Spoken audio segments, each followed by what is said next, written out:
एक दिन एक बहुत सुंदर महिला आई महाराज त्रिनाथ के दरबार में। वो इतनी सुंदर थी कि सब लोग उसको दंग होकर देखते ही रह गए। जैसे वो चल के महाराज की ओर गई, बस सब लोग अपना काम धाम छोड़कर नजरें उसी पर रखे हुए थे। प्रणाम महाराज, मैं एक बुनकर हूँ और मेरी मंडली ने जादुई बुनाई की कला को सिद्ध किया है। मैं आपके लिए ये नमूना लाई हूँ। सुंदर महिला ने एक छोटा सा डिब्बा को खोला और एक रेशम का कपड़ा अंदर से निकाला। कपड़ा इतना मुलायम और इतना हल्का था कि महाराज त्रिनाथ हैरान रह गए। ये तो हवा जैसा है। जी महाराज, यह एक विशेष तकनीक है जिसका उपयोग हम ऐसे अनोखे कपड़े को बुनने के लिए करते हैं। हालांकि अब तो हम एक नई परियोजना में लगे हैं। हम एक ऐसा कपड़ा बना रहे हैं जो इससे भी हल्का, पतला और मुलायम है। हम उसे आकाशीय कपड़ा कहते हैं क्योंकि केवल देवताओं ने ही इसे अब तक पहना है। महाराज त्रिनाथ और उनके दरबारियों ने बहुत ध्यान से सुना उस सुंदर महिला की रसीली आवाज को जो पूरे विशाल कक्ष में गूंज रही थी। ठीक है, मैं तुम्हारी परियोजना में निवेश करूंगा, पर तुम्हारा अन्वेषण होने के बाद तुम्हें मुझे एक नमूना प्रस्तुत करना पड़ेगा। महिला ने रजामंदी दी और महाराज के दिए हुए सोने के सिक्कों का बड़ा सा थैला लेकर चली गई। दिन बीत गए, महीने भी बीत गए। महाराज बेचैन था क्योंकि वो महिला कभी लौट के आई ही नहीं। आखिरकार महाराज ने अपने कुछ मंत्रियों और पहरेदारों को उस महिला के कार्यशाल पर भेजा।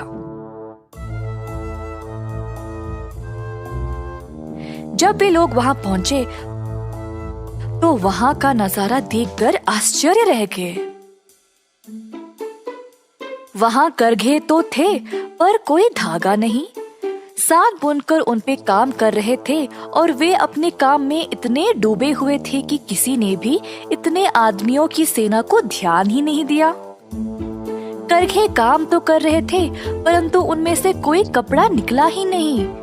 सब मंत्री दरबार वापस गए और तुरंत महाराज को सब कुछ बताया। महाराज क्रोधित हो गए। उसी समय उस महिला को बुलाने का आदेश दिया। महिला अपनी एक दासी के साथ आई जो एक खाली थाल पकड़ी हुई थी। महाराज के सामने झुककर महिला ने कहा, महाराज, जो नमूना आपने मांगा था मैं वो ले आई। दासी ने महाराज को खाली थाल प्रस्तुत किया। महाराज बोलने ही वाले थे कि थाल खाली है जब महिला फिर से बोल पड़ी, महाराज, यही है वो आकाशी कपड़े का नमूना। साधारण मनुष्य को ये दिखाई नहीं देता, परंतु जो मेधावी और बुद्धिमान है केवल वही देख सकते हैं इसकी लावण्य। जो भी लोग वहां उपस्थित थे ये सुनकर हैरान रह गए। सब सोचने लगे, महाराज शायद हम सबको मूर्ख समझते हैं। समय आ गया इस बात को ठीक करने का। कुछ आदमी महाराज के पास गए और बोले, महाराज, क्या कमाल का कपड़ा है ये। इसकी कढ़ाई की बारीकी तो देखो, लाजवाब चीज है ये। केवल आपके लिए ही उपयुक्त है। ये सुनकर महाराज अचरज में पड़ गए। उन पे मुसीबत आ पड़ी।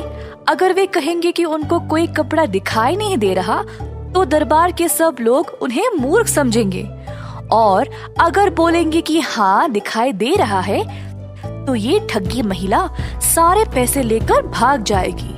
महाराज ने अपने भरोसेमंद सेवक रामदास को अपने पास बुलाया और धीरे से उनके कान में सब कुछ बताया। रामदास ने केवल मुस्कुराया, महिला की ओर देखकर बोला, साहिबा, हम आपकी प्रतिभा की सराहना करते हैं। इस आकाशीय कपड़े को स्वीकार कर हम धन्य हो गए, परंतु उचित सम्मान के साथ महाराज का ये निवेदन है कि आप इस दरबार में इस कपड़े को पहने ताकि हम सब देख सके कि ये किसी इंसान पे कितना सुंदर लगेगा।